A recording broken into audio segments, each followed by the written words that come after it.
and creating also the garden, the place in which he placed man, and gave man dominion, and then he also gave man a command within in that place. And part of it is, and I'm not sure if I mentioned this even before, but I believe in my heart of hearts that a part of the reason that Yahweh gives us choices, and the reason he put both trees in the garden, the tree of the knowledge of good and evil along with the tree of life, is because this is the best way to determine true love. If you don't have a choice but to be obedient, let's go to what Yeshua says. What did he say? If you love me, you love me. So he equates this idea of love with being obedient to him, and this attachment to him starts out as a basic command, but what he knows is at the end of it brings life. At the end of obedience brings forth relationship. At the end of obedience brings forth now a connection. He knows this. He knows and understands this. You know and understand there's certain things you can't perpetuate in a relationship because it will systematically bring division. You know that. And so what do? You try to stay away from those things, right? What do you try to do? You try to stress and focus on the things that build and create that togetherness, and that does result in love. It doesn't mean that, when you do this command, because you did this command and only because you're obedient, that's why Yahweh considers you to love him. What he's saying is, if you love me, you will guard and keep my command, because he knows that at the end of you guarding and keeping those commands is the fruit of guarding and keeping those commands. Relationship, love, connection. Not because he just wants to exercise his authority over you. Even though, duly noted, he does have authority over us. Right? That's how we interact with our children, right? Do we make our children love us? No. But what do? We make them obey us. But what do our children? They love us. Our children love. In so many instances, a child, and I'm not talking about after the point where, they their minds begin to turn, and sometimes there's outside influences and all of this kind of stuff. But a child, up to say 5 or 6 years old, a child can be being abused by a parent and still have that love, that innate love for that parent. And so, not to say that that's good, not to say that anybody should just abuse their children, not to say that we should not love and show love to our children because they're going to love us anyway. No, I'm not saying that. But what I'm saying is, what we know is that as we begin to mold those children and who they're going to be, that it requires discipline. It requires for them to be obedient to us. And so in that, Yahweh gave them this choice. And going back to what I was saying earlier, is in this choice, it's the greatest way for him to be able to really prove your love for him. Because he didn't just make you without a choice, but he gave you a choice. So now he's saying, hey, I set before you both life and death, both curses and blessings. But then what does he say in Deuteronomy? He says, choose life. Right. So he gives you the answer by telling you, hey, choose life. He's saying, choose me, I love you. But I'm giving you the choice. I'm going to put both in front of you. And I like to use the example of Coming to America. That's why, y'all know, that's why Prince Hakeem had to leave. Because everybody in Zamunda was going to love him regardless, right? Whichever you like. What type of food do you like? Whatever you like. Bark like a dog. Woof, woof, a big dog. I know this can go on for the next, how long is that movie? Y'all be done quoted the whole movie to us. all the way to the end. We can give it all up. Nah. So, but with that, you know, the idea is that he wanted someone who would love him without just loving him because of what he can provide for them. But he wanted them to have the choice not to love him. He wants them to feel like, and that's Yahweh's approach to us, is he wants us to have the choice to disobey him, because then he's really testing our heart to see if we will love him by our own choice, by our own decision. That's why we choose him. He's already chosen us.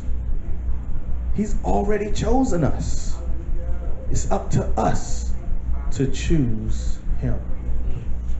And so we went through several scriptures, and we talked about how the serpent, who was crafty, came before the woman and began to twist the words of Elohim and began to give this false doctrine, I can call that, in saying, hey, you know, did Elohim say not to eat every tree?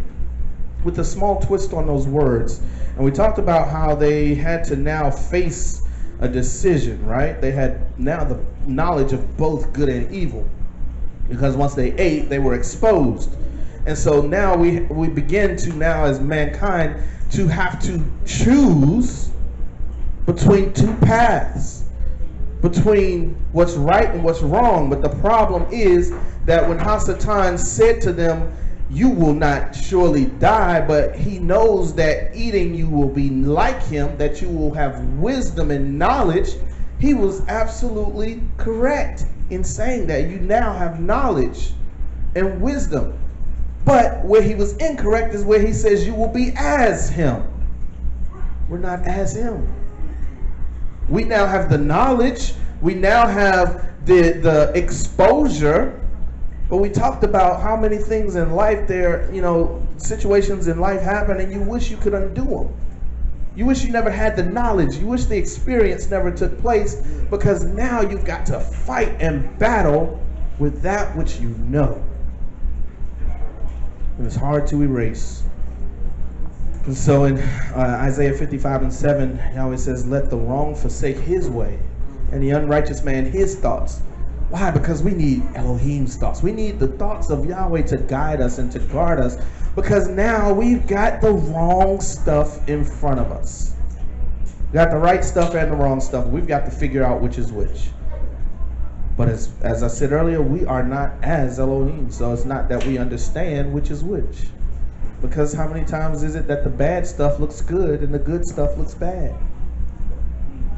And sometimes they all mixed in together. And now we don't know the difference between the two. And so I'm going to zip through a few of the others. We talked about the Torah that prepares us for the Torah. The Torah that we have prepares us for the Torah that we don't have but will need. Yahweh trains us. Torah is a schoolmaster. It prepares us. Case in point, how did they know to keep Passover when Yeshua came? Because they had been doing it for hundreds of years. How do we know to continue to keep Passover now that Yeshua is gone and will come again? Because he literally said, as often as you do this in remembrance of me. So he gave us instruction, don't stop, but continue. So we continue to keep the Passover. Do we know, did they know that in doing Passover for centuries, that they were preparing to be sitting at the table with the Messiah doing the Passover? They had no idea. But the Torah that they had prepared them for the Torah that would come.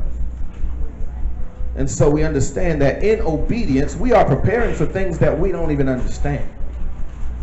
In obedience, we are getting prepared for things and scenarios and situations that are beyond our understanding. That we are being protected. You want to talk about danger seen and unseen?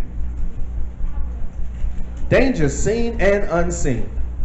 Yahweh prepares us for danger seen and unseen by doing what? Telling us to simply be obedient.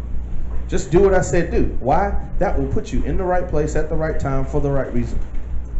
Keep you out of harm's way and prepare you for what it is that I have waiting. And so then in going into the second piece, we kind of dove a little bit deeper into the impression that Torah makes on our lives, and looking at lifelong learning and understanding who and what is programming you.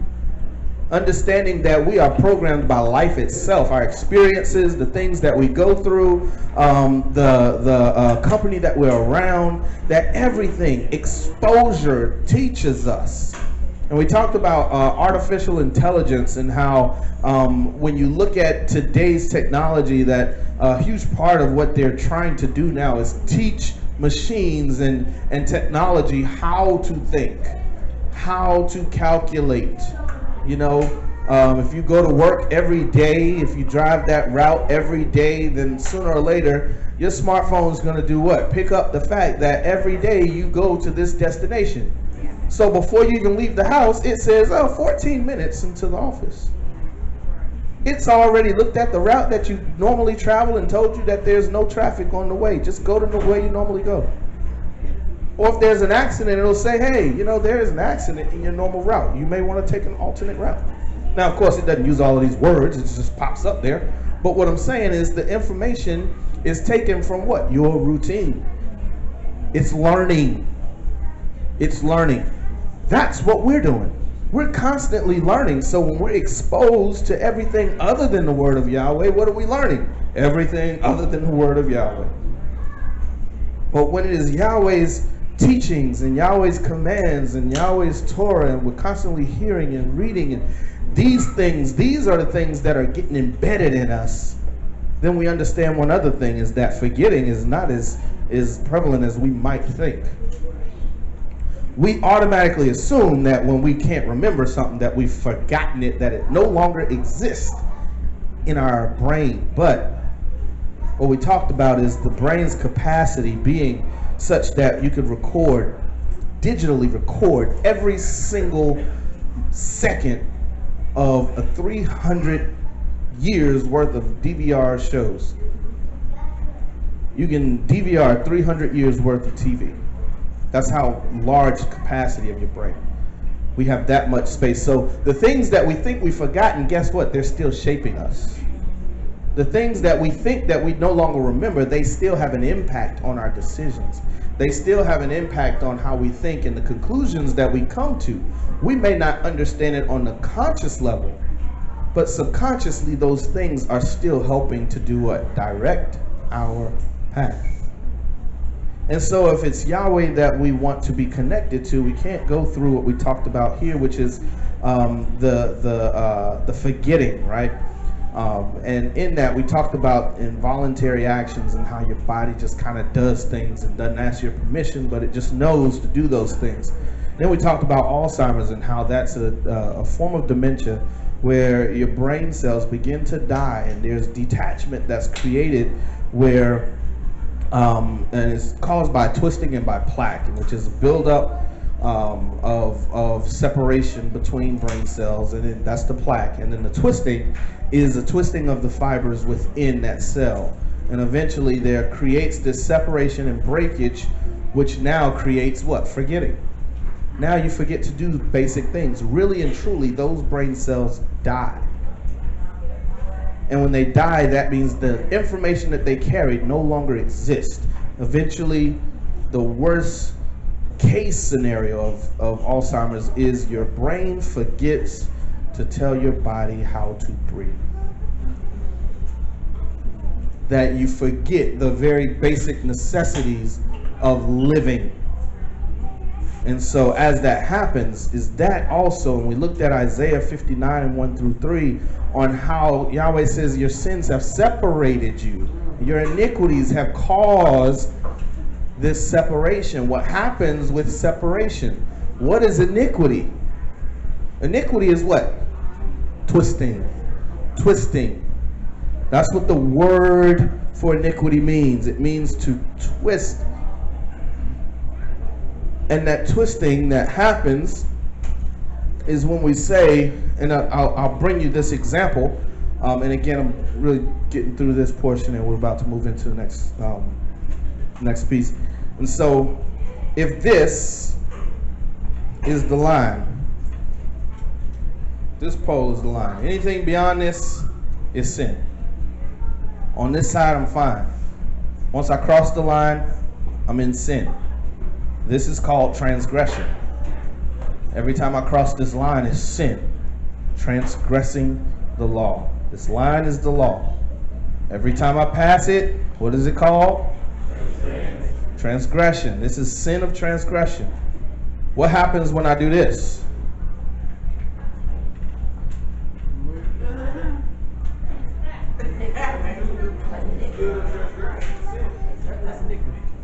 This is iniquity. This is beyond simple transgression. Because where was the line? Line was back here. But what I decided was, yeah, well, you're not supposed to eat this, and oh man, I ate it. Well, okay, well, I'm gonna stop eating this. Okay, no, well, but Peter, he said, take and eat.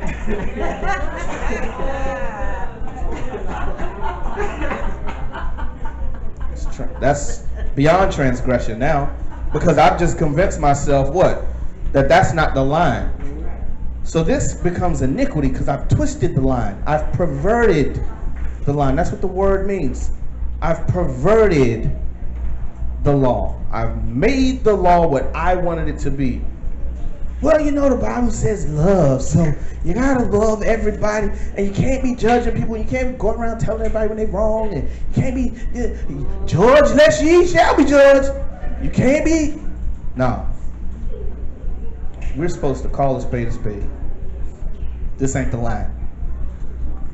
And if you're my brother, I'll be honest with you and say, bro, the line back there. Stop lying to yourself. Iniquity. That has created separation, because when we do this with Yahweh's word, when we twist Yahweh's word, it causes separation. He says, you are now separated from me. What begins to happen is death. Death begins to happen, and doesn't people always say, oh well, I'm healthy. It don't have nothing to do with health. You can be walking dead, out of relationship with Yahweh. Is as good as dead. Now, can you be revived? Can you be brought from the dead? Absolutely. We come here every Shabbat with the prayer that he continues to keep us alive and that we can impact someone else. That if there is someone who is dead, that they will, as he says to Jeremiah, can these bones live? I still say yes. So we can't get too bad on our brothers, because guess what? We got to revive them. We got to revive them. So let's now get into where that kind of moves us into. The knowledge tree, part 3. Now, y'all repeat after me. I want it all back. That was all right, but if you want back what the devil stole from you, say, I want it all back.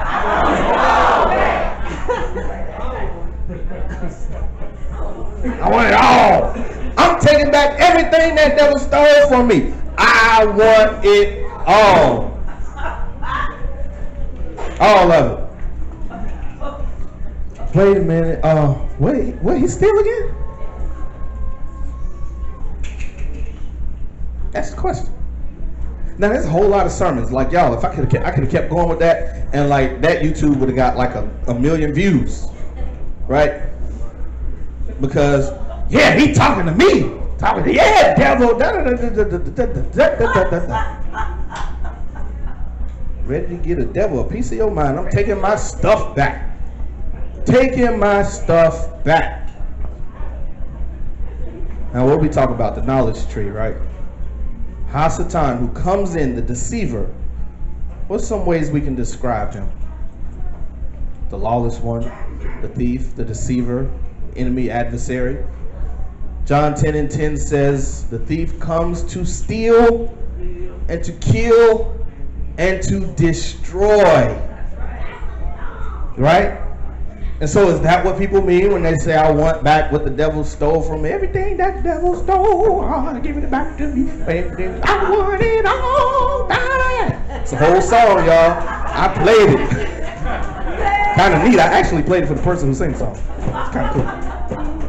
That's the whole song. Yeah. Yep. Yeah, they be rocking too. Yes, they do. want back what the devil stole. I'm going to tell you something. Y'all might think, man, nah, that's crazy, man. But y'all, I really thought about this thing. That's what we are here for. We are here because we decided we was going to take back what the devil stole from us. We're still trying to convince our brothers that it's not the house, it's not the car, it's not your man, it's not your job, none of that. We're trying to convince them it's not the joy, it's not, oh, he stole my peace, he stole my, yeah. The devil done stole my destiny and stuff, my happiness. I'm taking all that back. No, there's more to it. So we discussed what that might be when discussing Yeshua as being the good shepherd. And we talked about a stranger that when the sheep hear his voice, that they won't follow that stranger. And that's what in John 10:10, what he's talking about, because he starts off by giving the example of the good shepherd and him being the door. And that's what he was saying. The thief comes but to steal, to kill, and to destroy. And speaking of the sheep. And so understanding that the ultimate goal that the enemy has is to destroy and to steal and to kill our generations. To ultimately destroy generations. That over time, over and over, I can get this twisting that I started in the garden to go from Adam, get it down to a Abel, and I can get it down, just keep working it down, right? And the next thing you have is we're right back in the tree, in the garden, with the two trees, trying to figure out which is which. Which is which. So one thing we should really begin to do is look at the fruit from the other tree. And so I'm gonna start. This is kind of where we're gonna take a little bit of a turn. But in looking at and understanding this, I always like to look at things from the opposite perspective. So if we only look at it from what we believe or what we know, then we'll always be convinced in our own mind, right? We'll always convince ourselves what we knew before. But if we never look at it from the other side, we won't ever get the other aspect of it. So the fruit from the other tree. What type of fruit comes from the tree of the knowledge of good and evil? Because we can assume the type of fruit that came from the tree of life. But what's some of the fruit that came from the tree of the knowledge of good and evil? What ideas do you guys have? Death. Death. Sin. Knowledge. Yeah. Huh? Lying. Yes. Yes. Yes. Deceit. Absolutely. Absolutely. Confusion. Confusion was a major fruit because once they ate of that, they were completely confused. They were like, whoa, what just happened? What's going on? Shame. Shame. Fear. Absolutely. All of these things, these are some of the fruit that came from that tree. Some of the fruit that came from the tree. Anger. Anger, because they kindled even Yahweh's anger now, right? Lost. They're now lost. Low self-esteem. Low self-esteem. So they were naked and unashamed before. So maybe a part of what he stole is now coming in the form of this fruit. Maybe we need to begin to look at more of where this stuff's coming from, why, and how he did what he did. And so in this, we're going to talk a little bit about the enemy and understanding the enemy in a better way. And this is where we're going to dovetail. But first, I want to show you guys one of the major tools that was used in Hasatan's pursuit of Yahweh's people.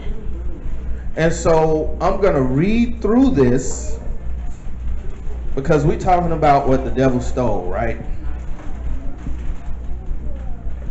So the Nicaean's Creed, Constantine's Creed, this came out of the Council of Nicaea, which took place in 325 AD or CE, whatever they say now. They say AD, and then they say, oh, well, that's too religious, so now they say CE. But 325 AD/CE, Constantine's Creed, this is part of the notes that came forth from this council. And this helped establish the principles and practices of the modern day church and Christianity at large, both on the Catholic side and the Protestant side.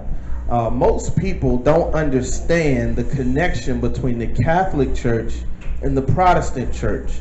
Most people don't understand that, today's version of Baptist and Holiness and Pentecostal and all of these other churches, you go right down the road and it's on the name of the building, and they all got a different name, but they all came from one source, and that is the Roman Catholic Church. It started with a split between the East Church and the West Church, and then it became another faction in there with Calvin Luther, I want to say, where he decided, hey, here's how we want to do this from now on. So the Reformation took place. And as that took place, now that's what you call a Protestant. They were protesting. That's why they call it a Protestant church. And so from that, all of the denominations in Christianity come. So anyone who says that they are Christian, they are part of the Catholic dominion. That is a part of that structure, whether you accept it or not. And the reason is, all of the practices, customs, and rites come from that. They were established. It wasn't before Messiah. It wasn't of Messiah. This was 325 years into the Common Era. By some accounts, that would be 330 years or so, or 320 years or so after the Messiah was born. And just under 300 years after he died. Messiah knows nothing about this in terms of him living on the earth. Not from the respect of whether he's all-knowing. But does he know about this practice, these practices? No, they weren't here when he was here. So let's read a little bit of the notes that came from this. This is their notes. And the main piece of it that I want to talk about is Constantine's Creed. And again, we're talking about taking back what the devil stole, right? The knowledge tree, the tree of knowledge of good and evil. And it says, I renounce all customs, rites, legalisms, unleavened breads, and sacrifices of lambs of the Hebrews, and all the other feasts of the Hebrews, sacrifices, prayers, aspirations, purifications, sanctifications, and propitiations, and fasts, and new moons, and Sabbaths, and superstitions, and hymns, and chants, and observances, and synagogues. Absolutely everything Jewish, every law, rite, and custom. And if afterward I shall wish to deny and return to Jewish superstition, or shall be found eating with Jews, or feasting with them, or secretly conversing and condemning the Christian religion, instead of openly confuting them and condemning their vain faith, then let the trembling of Cain and the leprosy of Gehazi cleave to me, as well as the legal punishments to which I acknowledge myself liable. Some serious verbiage here. And may I be an anathema in the world to come. And may my soul be set down with Satan and the devils. And so the source here, you can see the source of that information. If you put that in, if you put this, let me see if I can highlight it. If you put this in right here, this whole little piece here, I try to go straight. Didn't quite work out. But if you put that in to a Google search, it'll pull up the whole thing. And you can read through all the notes. It's just like if you had a big council of world leaders today. They would have someone who's taking notes and someone who is recording what's happening so that they can then further discuss and further implement the things that need to be implemented, so on and so forth. And so, okay, here we go. And so in understanding this, one of the biggest things the enemy did was begin to create a system by which he can steal, kill, and destroy the people of Yahweh. Because from day one, Adam was his enemy. And not because Adam did anything wrong, but it's because he hated Yahweh so much. And he says, I will place my throne above his. And so, now,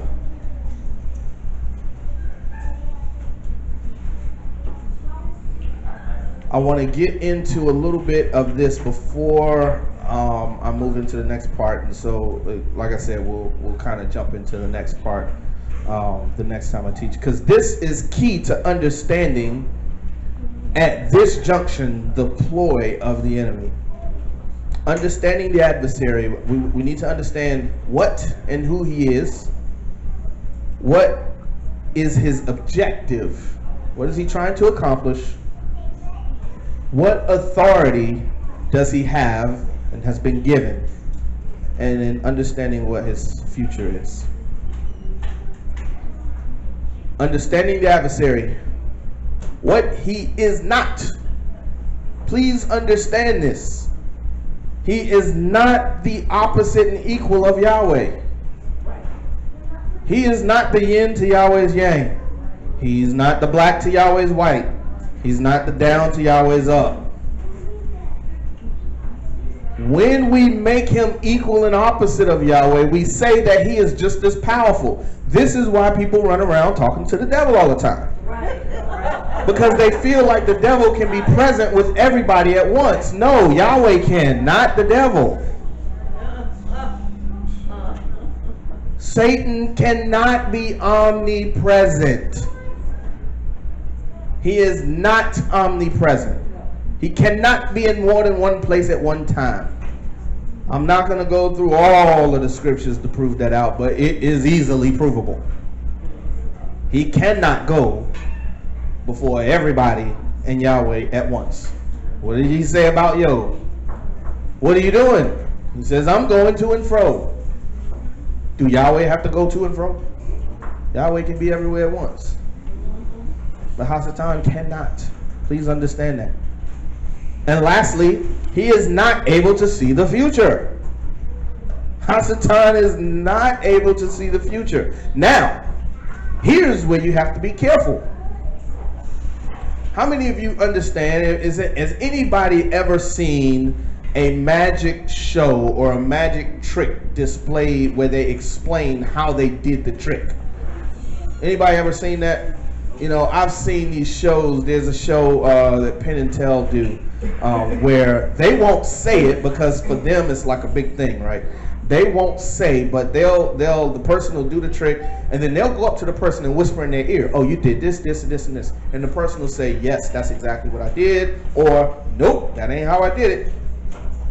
The point is that either way, there was some way to create the outcome that they wanted to create, to be created, right? And perceived. It's an illusion. It's an illusion, a sleight of hand. So, can the enemy create illusions? Yes. Can he use sleight of hand? Yes. Can he try to make the future into what he wants it to be? Yes. Can he try to convince people to play into that plan to get to said result? Yes. But can he predict the future? No. Can he see the future? No. He cannot see the future. He is limited. Understanding who he is simple. Job tells us. Job 1:6. And the day came to be that the sons of Elohim came to present themselves before Yahweh, and Satan also came among them. And Yahweh said to Satan, from where do you come? And Satan answered Yahweh and said, from diligently searching in the earth, and from walking up and down in it. There's limitations to what he can do and where he can be. 1 Peter 5:8-9 says, be sober, watch, because your adversary, the devil, walks about like a roaring lion, seeking someone to devour. Resist him, firm in the belief, knowing that the same hardships are experienced by your brotherhood in the world. In Revelation 12:9, and the great dragon was thrown out, that serpent of old, called the devil and Satan, who leads all the world astray. He was thrown to the earth, and his messengers were thrown out with him. He's not omnipresent. He's not all-knowing. He's not the equal and opposite of Yahweh. He's not all-powerful. But he got a big chip on his shoulder. And he runs a big organization. That's the thing we have to understand. And I'm going to use my same example. How many of you in this room have ever tasted a Pepsi Cola? Okay. Everybody. Everybody's tasted Pepsi, right? Has any one of you sat with the CEO of Pepsi? Matter of fact, forget the CEO. Has any one of you ever sat with the creator of Pepsi to be convinced to drink Pepsi over Coke? Nobody. But at some point, you had a choice between Pepsi and Coke, and you chose Pepsi, right? Why?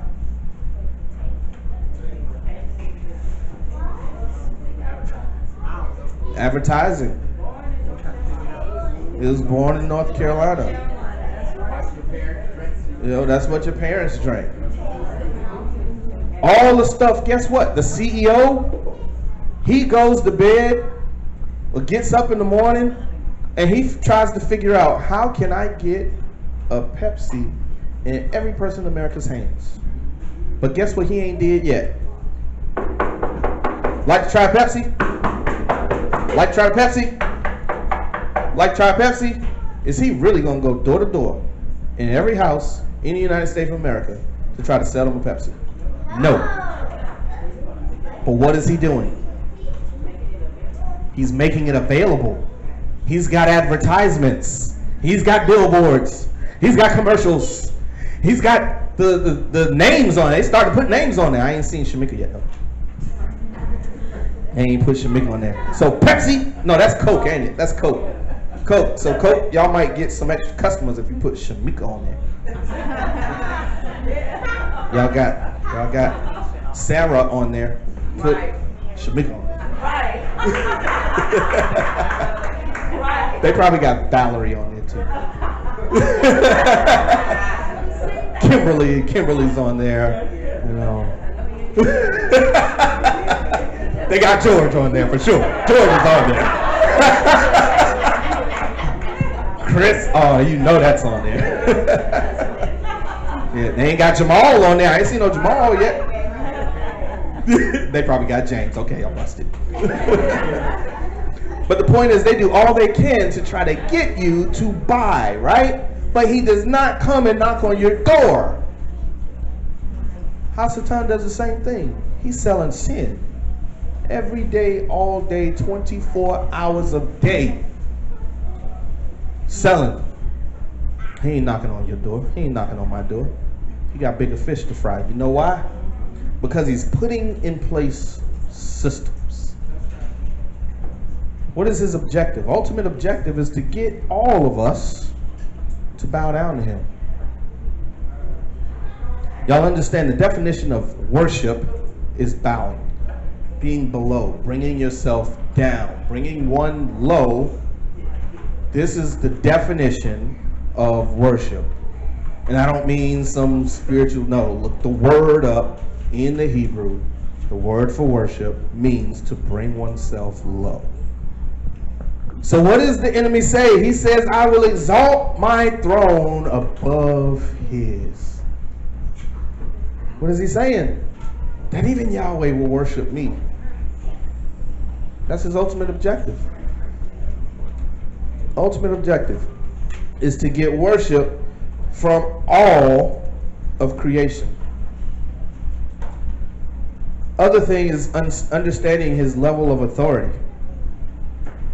Understanding his level of authority. And let's go to, let's read through this one. And this is Mark 5, 6 through 9. Mark chapter 5, verse 6 through 9. And it reads, and seeing Yeshua from a distance, he ran and bowed down to him